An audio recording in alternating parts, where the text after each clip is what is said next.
Hello gamers and welcome back to another FIFA 23 Drayton Town career mode. So sorry about getting this one out, but it's been very busy. Just the first week back at work after the Christmas and New Year break and trying to catch up with everything with life, and yeah, so it has been very, very busy. So I can only apologise in not getting this out as quickly as I should have, but we have it here. Our first game is Middlesbrough versus Drayton Town. This episode is going to be fun just for a lot of reasons, honestly. There is so much entertainment, goals, dodgy decisions, so there is a lot in this game, or this episode, should I say, which will be a lot of fun. So we start away at Middlesbrough. Our away record really hasn't been up to standard. I feel like it's been very poor. We haven't had the best of runs in the team, and home we're doing very, very well. Neil has an early shot which was well saved from the Middlesbrough goalkeeper, but a bit of lacking concentration from the defence. I think either Dan or Tommy went up for the header. They didn't actually win it, and it's able to fall to force, I think is how you pronounce it, but he scores to make it 1-0, pretty much against the run of play. And then here he scores another goal. This one is even better, just absolutely smashes it into the top corner, takes one touch out of his feet and drills it as hard as he can, and out of nowhere Middlesbrough are 2-0 up, and I mean out of nowhere. They've probably done nothing to deserve that, but yeah, excuse me, they were out there and sort of really not doing much. B's determination, it started with Paul, actually, a bit of determination from Paul, winning the ball on the halfway line, B taking over and running. It hits the goalkeeper in the inside the leg, and lucky enough for us it goes in, but B pulls one back just before half time. And in here I think the keeper took too long on it. He didn't really clear it as well as he probably wanted to. It falls to Neil, who does really well to chip it over to B, takes one touch and hits an absolute screamer across the goalkeeper. I think it went between the goalkeeper's arms, and I'm not sure if it went up and over him or around to the side of him, but it just flew into the far corner, and that made it 2-2. After being 2-0 down, we do well to come back and make it 2-2 early in the second half. And then Neil does really well here with his unfavoured right foot, just puts the ball over to Mikey. Mikey has a shot, but not only does he have a shot and score, he does a no-look pass or a no-look shot. He just covers his arms, or his arm over his eyes, and it's an absolutely fantastic finish from Mikey.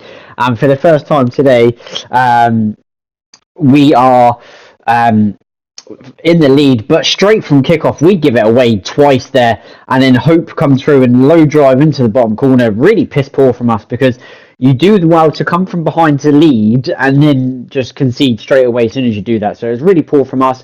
A really good delivery from Joey. The curl on that in the corner was absolutely fantastic. Mikey's header was absolutely sublime. So it was a really good header from him and puts us back in front. And then Neil here does really well, holds it up, feeds Paul, and then B looks like he was going to shoot, but he puts a great ball over to Mikey, flicks it up and over the goalkeeper. I think Mikey gets his hat-trick. B's got 2 and Mikey's got 3.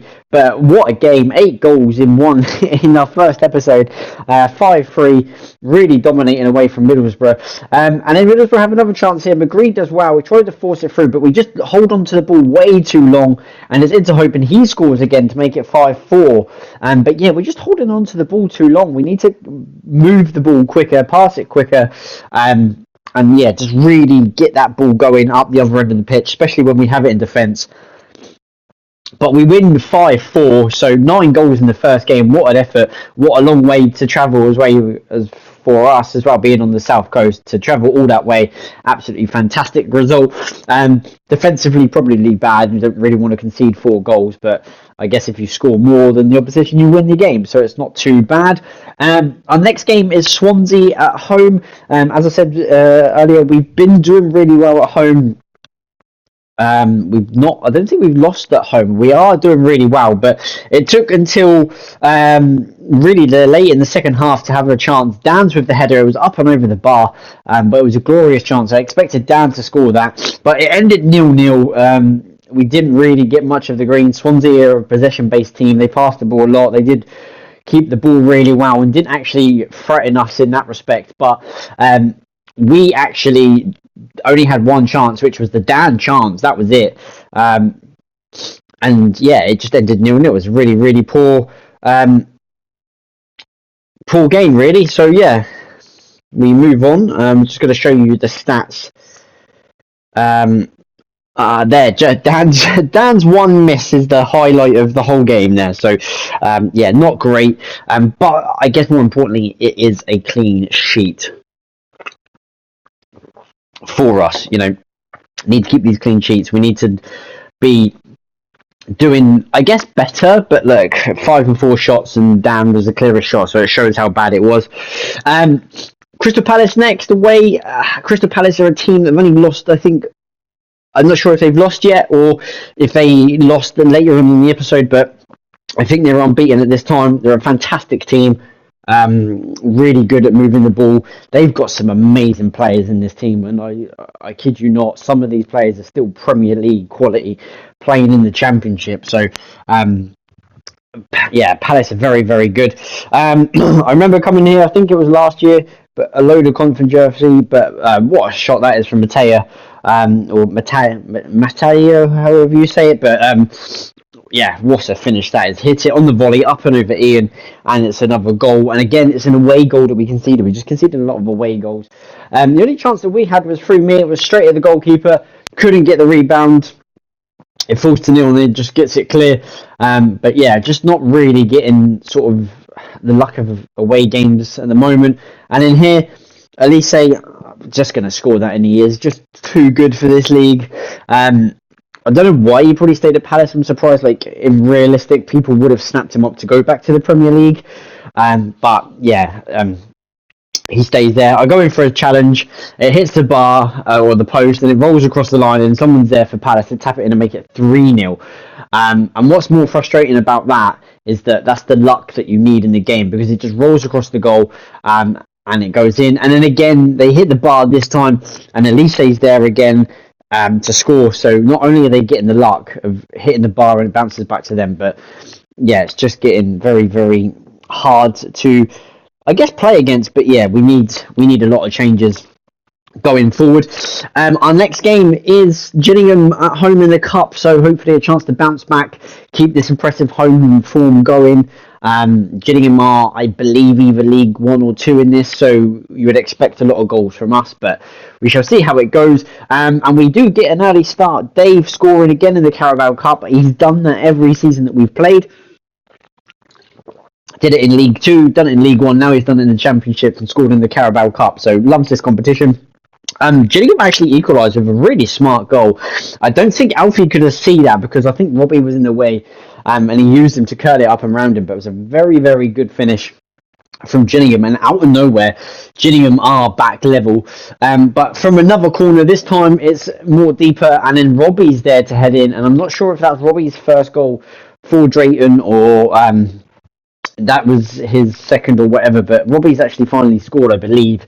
And there's another set piece goal from us, and there's another assist for B. I think he's nearly on double figures already, so it's a really, really good goal there. And then Dave, out of nowhere, just charges from right back all the way down the left wing, puts in a really good cross, as much as B's been doing, and then B's actually on the end of it to score a header to make it 3-1 in the first half and potentially kill this game off, because obviously you know how cup games do have that sort of element of surprise. And actually Gillingham do really well. They get one back. Alfie probably couldn't save that, but again, it's poor defending from us. We don't keep the ball, we mess around with it in defence, and they're able to get through and score. Tony almost gets there, but the defender puts in his own net. It's a comical own goal, it really is.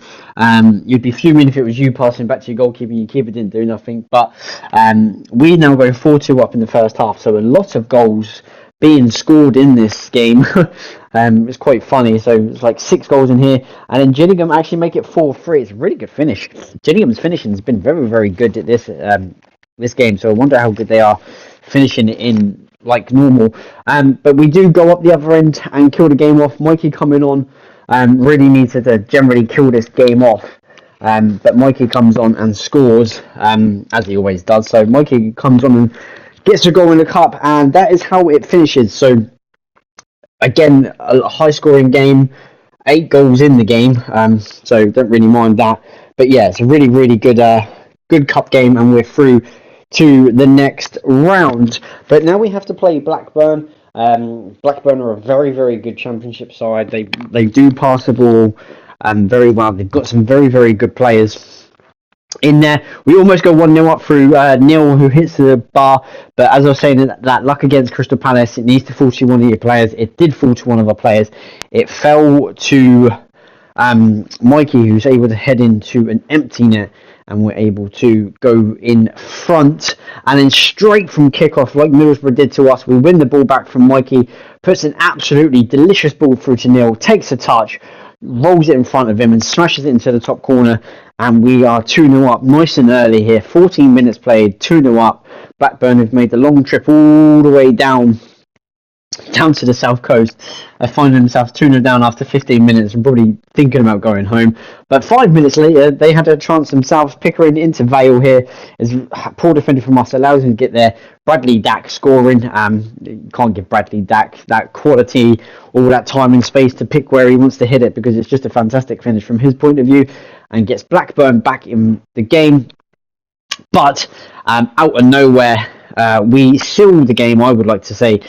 Danny with an absolutely fantastic strike up and over the Blackburn goalkeeper into the far corner to make it 3-1. And then here, it's a good ball actually, right to the back post. I don't understand why Sov came and then stopped, because obviously he headed it up and over Sov into the far corner. So it is really poor goalkeeping. Mikey could have sealed the game really late, but it's a fantastic save from the Blackburn goalkeeper to keep it 3-2. But yeah, I just felt like Sov really should have done really better to save that first one or the second Blackburn goal, because he's come for it. He's just able to loop it up or over him. He should have just stayed on his line. That way, he would have had a better chance to save it. But more importantly, we do get the win. It's another home win. I want to say we are unbeaten at home. I can't quite remember. But again, Mikey scoring goals, B getting a lot of assists. So we're doing really, really well. We're sat in the playoffs. We've lost 3 games, and I do think all 3 of them have come away from home where we've lost. So I will need to double check that, and I'll let you know next episode. A lot of teams in there. As I said, Palace have lost only 1 game. So have Burnley. Even like Hull and Huddersfield there have only lost 1 game really, but a lot of draws. The points total is just so stupid at the moment. It is close. There's 3 teams in the relegation zone that have not won yet. But the point difference between probably like second, because Palace are just out in front at the moment and not stopping, but like from Blackburn all the way down to the bottom 5 maybe, anyone can win and change the table really. So just got to keep an eye on that. Terms of clean sheets, Sov has 3 clean sheets. He's kept 3 clean sheets at home. He's done really well at home, as I have said number of occasions. Alfie, probably unlucky not to keep a couple of clean sheets in a couple of the cup games that we have played, but hopefully he will as we are progressing into the cup. Ian, on the other hand, have conceded a lot of goals away from home, but again, it's not just Ian from that, it's a defensive team effort, so we do need to probably change that way of defending, especially away from home. Mikey already in double figures. As I said, B nearly double figures for assists. B is the second top goal scorer. A lot of low digit goals here. 1. Myself and Neil are on 2, but I expect a little bit more from us too to score more. Maybe set up a couple more. But yeah, just expecting that. Load of clean sheets for defenders, which is really good, because obviously up to the 60-minute mark you do get that clean sheet. But that is going to wrap up the end of the episode, guys. If you haven't liked it, leave a like, subscribe if you are new, and I shall see you all for October.